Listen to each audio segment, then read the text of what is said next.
참 오랜만에 제가 이 세길 강단에 다시 있어서 여러분들을 다시 뵙게 되니까 정말 깊은 감회와 감사의 마음이 제 가슴 속에 아주 벅차오릅니다.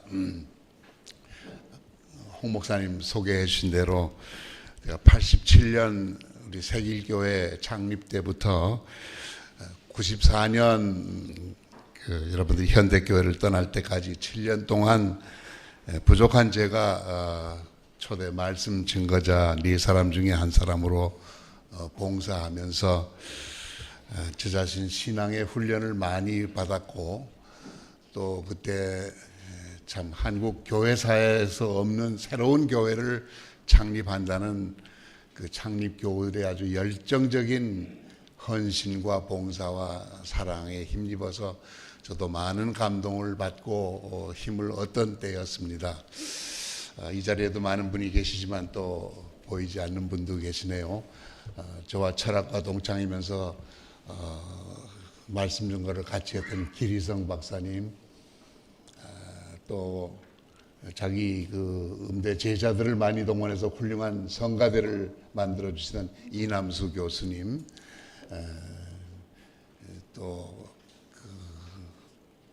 봉사적으로 돈 한 푼 안 받고 매주 주보를 만들어서 저에게 뭐 성경 찬송 늘 전화로 물으시던 최규삼 형제님, 또 나무로 십자가를 만들어서 장식을 한 우리 추웅식 교수님, 또 늘 이렇게 격려하시고 웃음으로 맞아주시던 손병현 형제님, 여러분들 얼굴이 그립고 생각이 납니다. 그 열정적인 초기 생활이 저에게 많은 감동과 힘을 주어서 오늘날 저를 만드는 데도 큰 도움이 됐습니다. 그런데 제가 93년부터 예장교단의 평신도 대표가 되어가지고 세계교회협의회 총회에 나가고 WCC의 정의평화위원이 되었습니다. 그리고 98년에는 그 짐바브웨 하라레 총회에서 제가 그 전 세계교회의 실행위원이 되고 중앙위원이 되어가지고서 우리 예장교단과 뭐 NCC와 WCC 뭐 이런 일들로 에큐메니컬 운동에 매이다 보니까 제가 사실은 이 우리 세길교회 공동체에 합류하는 기회를 제가 놓쳤습니다. 그래서 오랫동안 그 참석을 하지 못했는데, 뭐 이제는 다 은퇴하고 시간이 있는데 너무 늙어버려서 나와도 좋을지 모르겠습니다.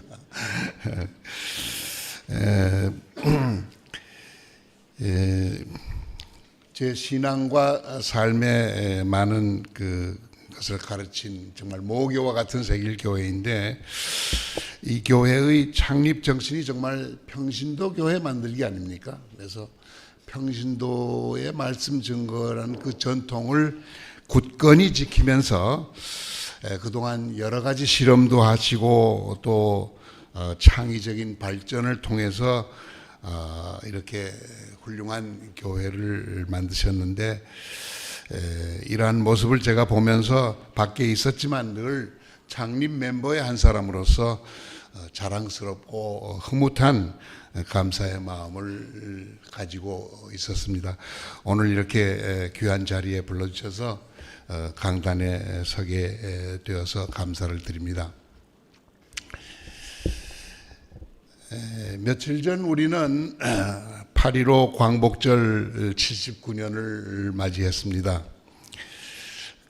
내년이면 일제로부터 해방된 지 80주년을 맞는데, 오늘의 한반도는 해방의 기쁨을 찾기보다는 분단의 고통과 동족상잔의 상처를 치유하지 못한 채 남북의 장벽은 더욱 높아지고 군사적인 충돌과 핵전쟁의 위협이 점점 높아져가는 안타까운 실정에 놓여 있습니다. 그 많은 남북대화와 정상회담이 만들어낸 좋은 합의서와 공동성명이 있었는데, 이것은 다 휴지장처럼 되어버리고 어렵게 만들어서 실험해보던 금강산 관광이나 개성공단도 다 폐쇄되어 버리고 이제는 험한 말들과 대북전단 오물풍선만이 오가는 오늘의 이 한반도는 정말 평화의 길에서 점점 멀어져 가고 있는데 안타깝기 그지없는 현실입니다. 근데 우리는 흔히 이 분단과 대결의 책임을 외세에다가 돌리고 강대국 때문에 그렇다, 독재 정권 때문에 그렇다 이렇게 돌리는데 같은 외세에 의해서 분단되고 냉전 시대에 분단되던 동서독은 30년 만에 평화 체제를 이루었고 50년 전에 벌써 그 평화 체제를 이뤘고 30년 전에 통일을 이루었습니다. 이제는 이 80년 동안 지탱되어 온 분단과 대결의 책임을 외세나 독재 정권에만 미루지 않고 우리 국민들 스스로가 우리 남북한 민족들의 책임은 없는가 하는 것을 깊이 반성해 봐야 되지 않을까. 더군다나 평화를 만드는 사명을 받고 우리가 신앙을 지키고 있는 그리스도인들이 우리들의 책임은 없는가 하는 것을 반성해 보아야 하리라고 생각합니다. 이런 뜻에서 오늘 읽어주신 주님의 말씀을 다시 한번 생각해 보면서 우리 한국 교회와 그리스도인들은 평화의 실현을 위해서 어떤 일을 해야 하는 것인가 하는 것을 몇 가지로 생각해 보려고 합니다. 먼저 우리는 교회와 그리스도인들이 이 주님의 평화의 교훈을 정말 바르게 이해하고 있는가, 잘못 이해하고 오해하고 있는 점은 없는가 하는 것을 우리가 좀 반성하고 고쳐야 하리라고 생각합니다. 교회사 속에서 많이 드러나고 있지만 우리 그리스도인들과 교회들이 흔히 이 평화라는 것을 마음의 평화로만 생각하고 영혼의 평화로만 생각하는 경향이 있어서 사회 속에서 세계 속에서 일어나는 이 반평화적인 현실과 구조에 대해서 무관심하며 등한시하는 경향이 있었습니다. 또한 국가가 일으키는 전쟁과 반평화적인 일에 대해서는 비판을 할 줄 모르고 저스트 워라든가 성전이라든가 정의로운 전쟁이라고 옹호하면서 침묵을 지킨 그런 잘못된 역사도 많이 있습니다. 세상이 시끄럽고 소란하고 전쟁이 일어나는데도 마음의 평화, 영혼의 평화를 지키면서 수도원에 들어가서 기도만 하고 앉아있던 그리스도인들이 많았습니다.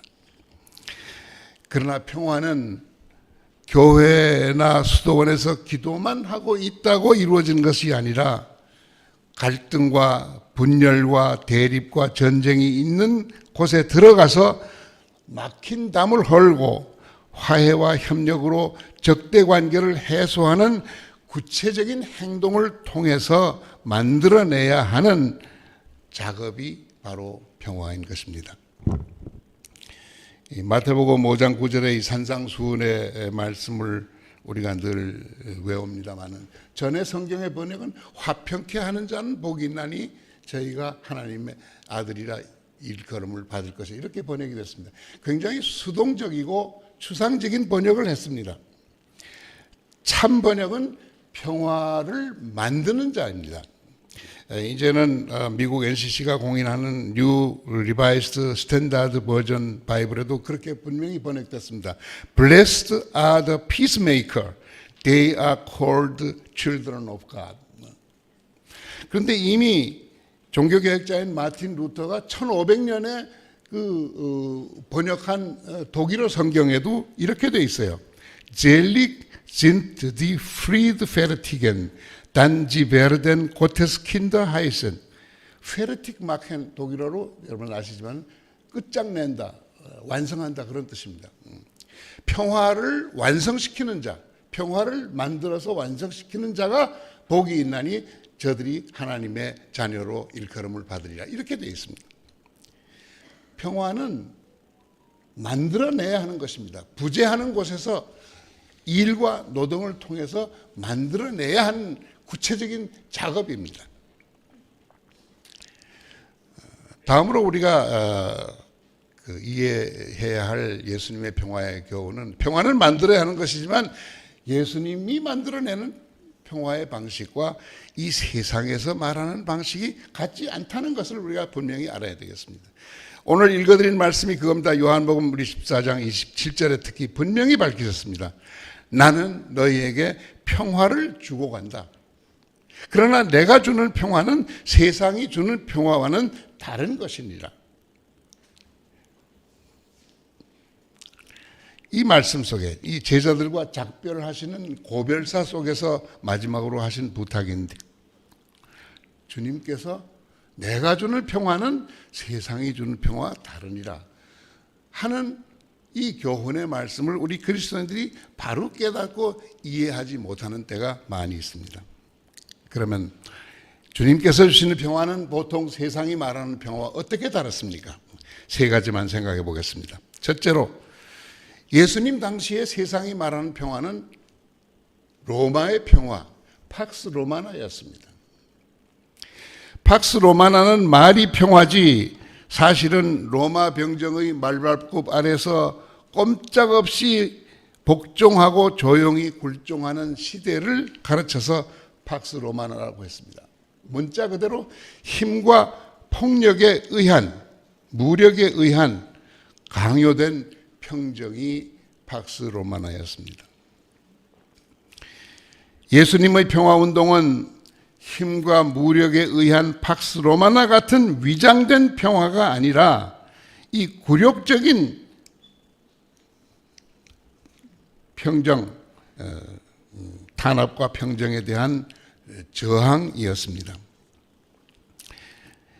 약한 자들의 인권을 살리고 불의와 부정을 척결해서 착취와 차별이 없는 사회와 나라를 만드는 일이 예수님의 평화였습니다.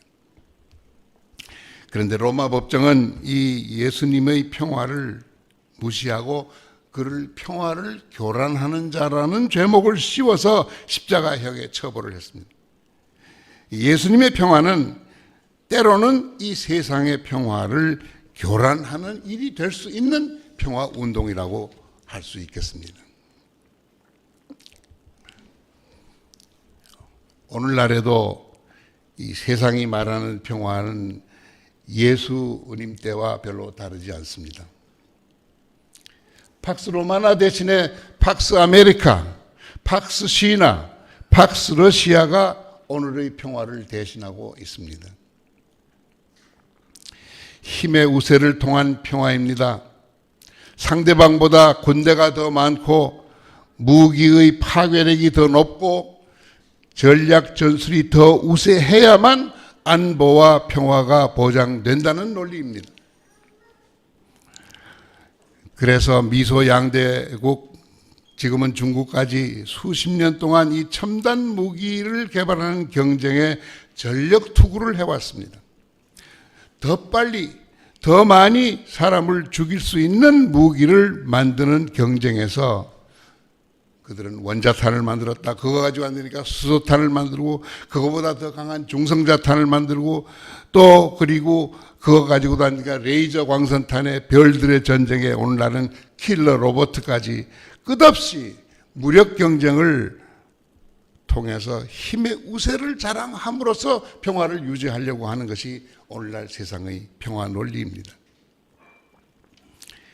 이렇게 강대국들이 매년 수천억 불을 들여서 핵무기를, 첨단 무기를 개발하는데 이미 쌓아놓은 수만 메가톤의 핵무기만으로도 오늘의 지구를 열 몇 번, 20번 이상이나 완전히 파괴하고도 남는 화력인데, 과연 이러한 무기와 무력, 군사적인 우위를 만들어서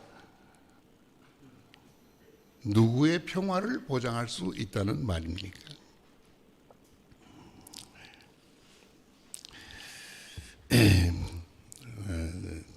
제가 지난 전주에 로마에서 세계 철학자 대회에 다녀왔는데, 거기서 그 주제 강의를 한 제프리 작스가 그런 얘기를 했습니다. 1945년 원자탄이 그 히로시마에 떨어졌을 때 이제는 전 세계의 이 핵폭탄으로 인한 멸망 7분 전이다. 7분 전이라고까지 경고를 했습니다. 그런데 오늘의 이 과학자들이나 평화운동자들이 오늘의 우크라이나 전쟁 이후의 상황을 얘기를 하면서 이제는 핵무기로 세계가 파멸할 수 있는 날을 영시로 잡는다면 7분 전이 아니라 90초 전에 이르렀다. 그렇게 얘기했습니다. 그런데 그런 위기감을 우리들이 지금 별로 갖고 있지 않습니다. 독일의 핵물리학자며 철학자인 칼 프리드리히 폰 바이제크가 그래서 이렇게 얘기했습니다. 두 개의 서로 불신하는 적대 국가는 항상 상대방보다 힘이 강하고 우세해야만 안전을 느끼는 법인데 양편이 모두 동시에 상대방보다 우세한 조건은 영원히 이루어질 수 없다는 거죠. 무력 경쟁, 아무리 우세하고 해도 상대방은 더 우세한 것을 만들고 이것으로서 평화가 유지되는 것은 아니라는 것을 우리가 분명히 인식해야 할 것 같습니다. 요즘 뭐 북한의 핵무기를 막을 수가 없으니까 이제는 우리도 핵무기 만들어야 되지 않느냐, 이제 아니면 미국에 있는 핵무기를 다시 들여와야 되지 않느냐, 이런 얘기들이 슬슬 나오고 있습니다. 정말 북한과의 대화나 평화체제를 만드는 일을 이제는 포기하고 밑도 끝도 없는 핵무기 경쟁에 매달리겠다는 것입니까? 예수 그리스도의 평화는 힘의 우세를 통한 평화가 아닙니다. 막힌 담을 헐고 적대 관계를 해소하고 화해와 신뢰를 통해서 탄압과 차별과 소외와 적대감을 극복하는 참 평화운동입니다. 그래서 우리는 팍스 로마나가 아니라 팍스 크리스티를 주장해야만 합니다.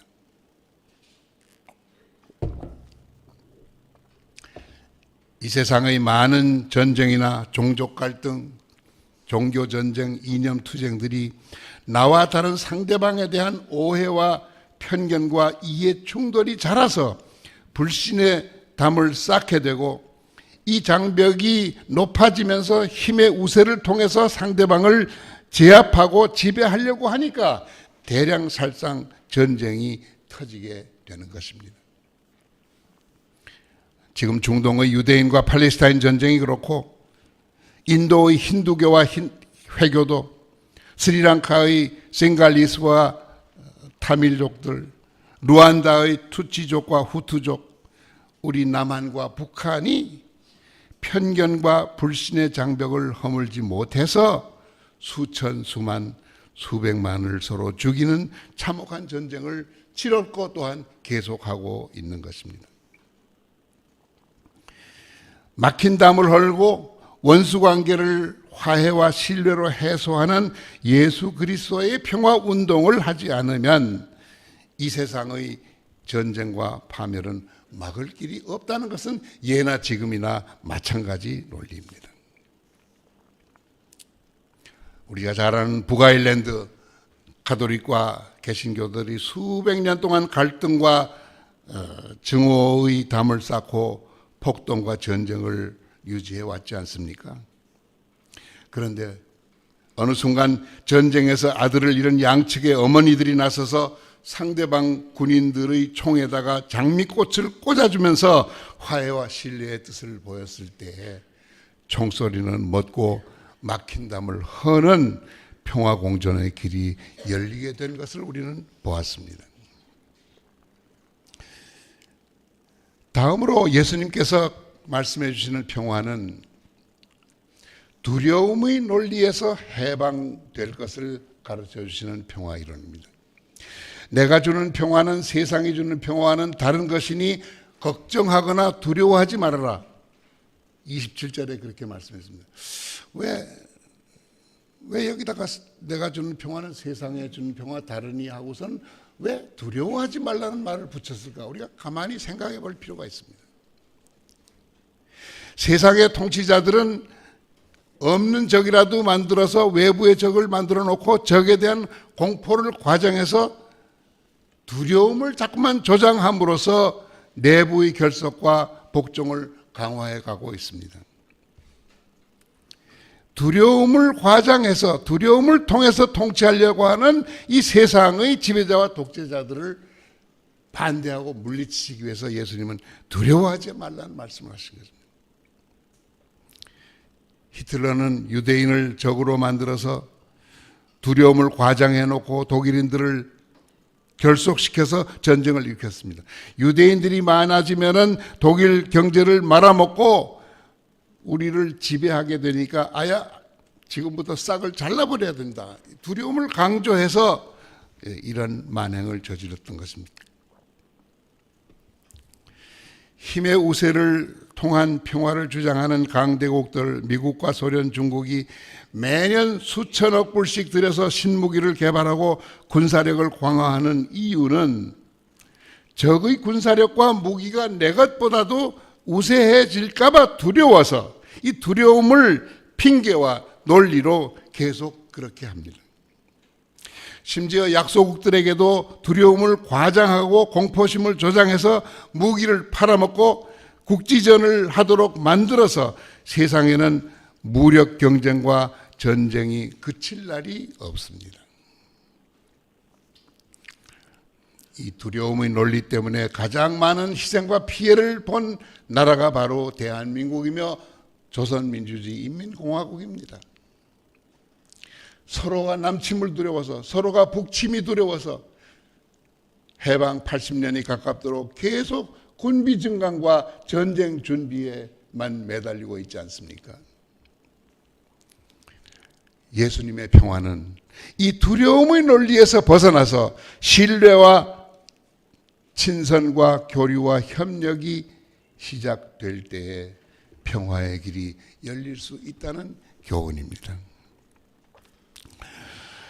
우리가 잘 아는 1980년대 서유럽에서 평화운동이 일어날 때 사실은 독일과 네덜란드의 기독교인들이 앞장서서 이 일을 하지 않았습니까? 나토 국방장관, 외무장관들이 중거리 핵미사일 퍼싱2와 크루즈 미사일 572기를 더 만들겠다 그랬을 때 소련이나 동구보다 더 강해야 된다 그래가지고 이걸 했을 때 이거를 반대하는 운동을 펴서 이것이 뭐 점점 퍼져서 수백만이 모여서 데모를 하고 해서 결국 이 중거리 이 핵무기를 정지시키는 일을 했는데 이때 그리스도인들이 한 주장이 이겁니다. 쓸데없는 핵무기 경쟁에서 벗어나는 길은 상대방에 대한 두려움에서 해방되는 길이다. 그러니까 572기를 우리가 만들면 아마 소련이나 저쪽에서 또 그것에 부응하는 700기나 800기를 더 만들 것이다. 그러면 우리가 또 두려워서 그것에 앞서는 또 1200기를 만들 것이다. 그러면 또 저쪽에서 1500기를 만들고 이렇게 경쟁을 하다가는 무한 경쟁 속에서 아무런 평화도 이루어지지 않고 전쟁과 핵무기 사용만 가까워지는 것이니까 이제는 이 논리에서 벗어나서 신뢰의 논리로 하자. 신뢰의 논리는 내가 저쪽을 믿고 내가 먼저 선제적으로 핵무기 100개를 감축하자. 내가 100개를 감축하면서 너희들도 100개를 감축해라. 그렇게 해서 정말 저쪽이 100개를 감축하면 우리가 300개를 감축하고 그 다음 저쪽이 300개를 또 하면 우리가 500개를 감축하고 이렇게 해서 제로섬까지 갈 수 있는 운동을 해야만 세계 평화가 유지되는 것이 아니냐. 이 논리를 가지고 수백만이 모여서 하니까 결국은 이 중거리 핵무기 폐기 협정 INF를 통과시키고 전략 핵무기 솔트 감축 회담을 성공시켜서 마침내 고르바초프가 페레스트로이카와 글라스노스트 일을 하게 되고 이 운동이 겹쳐져서 결국은 베를린 장벽이 무너지고 동서독이 통일이 되고 소련이 해체되면서 냉전 체제가 해소되는 기적과 같은 일이 일어났던 겁니다. 두려움의 논리에서 해방되는 이 작은 운동이 얼마나 중요한 것인가. 우리가 남북한의 오늘의 현실을 보면서도 이 논리에서 하루속히 벗어나야 남침 두려움, 북침 두려움 사실은 현실과 다르지 않습니까? 이 두려움의 논리를 해체시켜야 참된 평화공존과 상생의 길이 올 수 있다고 생각합니다.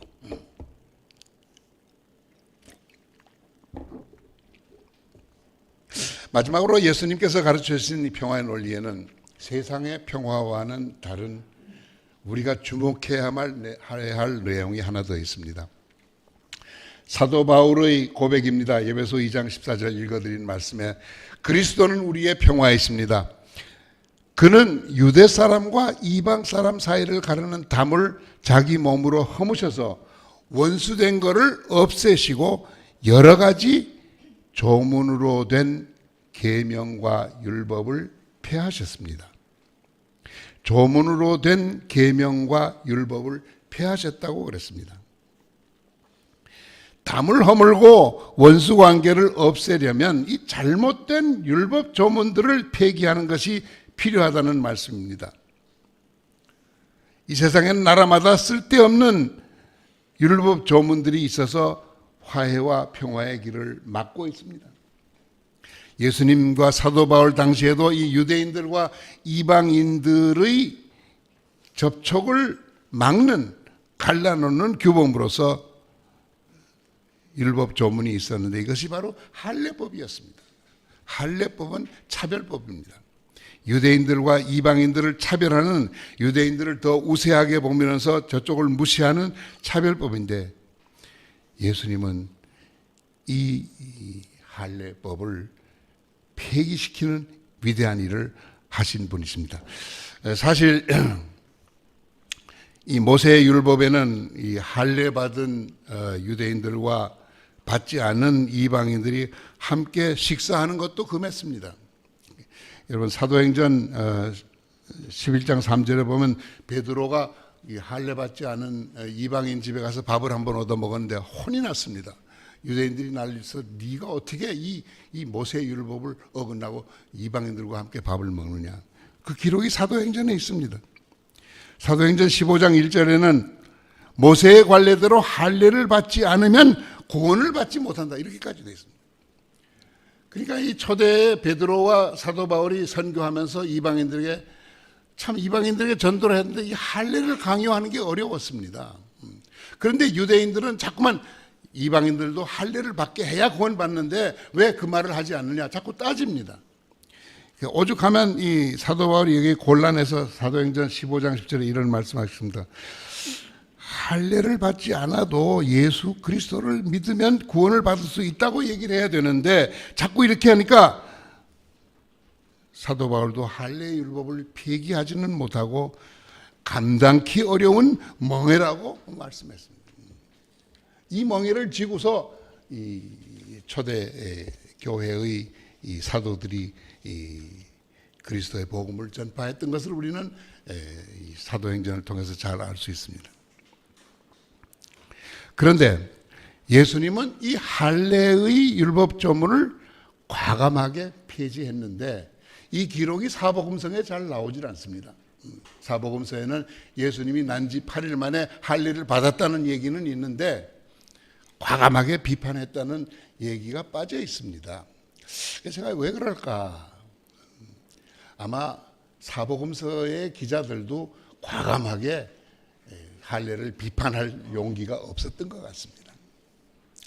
그런데 저는 이 말씀을 도마복음에서 발견했습니다. 도마복음에 예수님께서 이 할례에 관해서 분명한 입장을 밝혀주시는 것을 받고 제가 무릎을 쳤습니다. 여러분들이 잘 아시는 대로 할례라는 것은 유대인들이 남자아이가 태어나면은 금방 이 성기의 끝을 잘라버리는 그런 관습이지 않습니까? 이건 그때도 논란이 많았지만 그들은 이것을 율법으로 지켰는데 예수님의 말씀과 행동을 그 오리지널하게 그 생생하게 기록했다는 말씀 자료가 바로 도마복음 아닙니까? 근데 이것이 1945년에 에집트에서 콥틱어로 발견된 것이 이제 나타나서 우리에게 많은 충격과 감동을 주고 있는데 이 114절에 해당하는 이 도마복음 53절에 이런 기록이 있습니다. 제자들이 예수에게 나와서 할례가 꼭 필요합니까? 이렇게 묻습니다. 그런데 여기 예수님의 대답이 아주 걸작입니다. 그게 필요했다면 하나님 아버지께서 아기가 어머니 뱃속에 있을 때 벌써 잘라내고 태어나게 하지 않았겠느냐. 뱃속에서 잘라내고 태어났지 왜 밖에 나와서 자르게 하겠냐. 예수님의 이 말씀. 제가 그 영어 번역을 읽겠습니다. If it were useful, their father would produce children already circumcised from their mother. 편견과 오해로 만들어진 이 유대인들의 우월주의적인 관습, 타민족, 타종교와 담을 쌓게 만든 이 할례라는 오래된 율법 조문을 이렇게 시원하고 통쾌하게 폐기처분하신 예수님은 정말 평화의 길을 보여주신 멋진 스승이 아니십니까? 여담입니다마는 제가 고등학교 때 제가 사대부고를 다녔는데 그때 이 포경 수술이 유행했습니다. 그래서 친구들이 뭐 나도 했다 너도 했다 뭐 포경 수술을 했는데 이건 내가 어떡하지 걱정이 돼 고민을 많이 했어요. 근데 제가 그때 돈도 별로 없어가지고 수술할 자신도 없었지만은 그거 뭐 나중에 뭐 결혼해서 뭐 문제가 생긴다 어쩐다고들 그러는데 그럼 그때 가서 필요하면 하지 꼭 지금 해야 되느냐 하는 그런 생각을 보면서 제가 포경 수술을 안 했습니다. 그러고는 제가 많이 고민이 돼서 이게 내가 잘한 건가 못한 건가 아직까지도 제가 자신이 없었는데 제가 이 도마복음서를 읽고서 제가 무릎을 쳤습니다. 예수님께서 나 같은 생각을 하셨구나. 아마 오늘날 많은 그 눈, 코 수술을 하는 성형 수술에 대해서도 아마 예수님 그렇게 말씀하실 겁니다. 필요했다면 하나님께서 잘라내고 했겠지 왜 그렇게 만들었겠느냐. 이 멋진 예수님의 이 태도, 자연주의적인 태도, 우리가 우리 사이에 이런 불필요한 차별법, 율법 조문이 있으면은 하루속히 버려야 합니다. 특히 남한과 북한 사이에 아직도 서로를 만나지도 못하게 하고 책도 못 읽게 하고 알아보지도 못하고 교류 협력도 찬양 고무도 못하게 막고 있는 이 국가보안법, 북한의 사회안전법, 80년 가까이 되도록 서로를 주적이라고 부르면서 핵무기를 손에 쥐고 전쟁 준비를 하게 만든 이 법률 조항들을 하루속히 폐지해야만 막힌 담을 헐고 원수관계를 해소할 수 있지 않겠습니까? 힘의 우세를 우상처럼 받들며 두려움의 논리를 과장해서 끝없는 무력 경쟁과 전쟁 준비에 시달리는 이 세상의 위장평화가 아니라 막힌 담을 헐고 화해와 신뢰로 적대관계를 해소하고 억압과 차별의 율법 조문을 폐지해서 예수 그리스도가 주시는 이 참 평화를 실천하는 교회와 그리스도인들이 많이 나서게 될 때 이 땅에도 진정한 평화와 해방의 길이 열리게 된다고 믿습니다. 오늘 우리 세길교회가 바로 이러한 참 평화를 만드는 일에 앞장서는 교회가 되시기를 바랍니다. 기도하시겠습니다.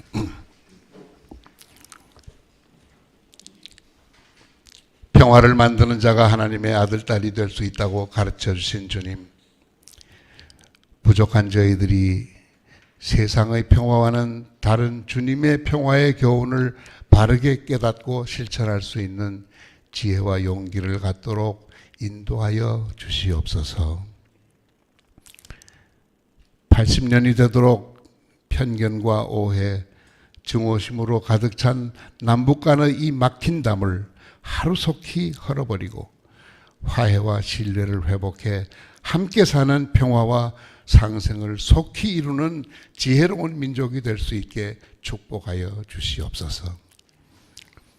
한국교회와 사회의 새로운 길을 모색하며 세워진 이 세길교회가 흔들림 없이 굳게 서서 평화를 만드는 사명에 충실하고 헌신하는 교회로 발전하도록 도와주시고 일으켜 주시옵소서. 예수 그리스도 이름 받들어서 간절히 기도드립니다. 아멘.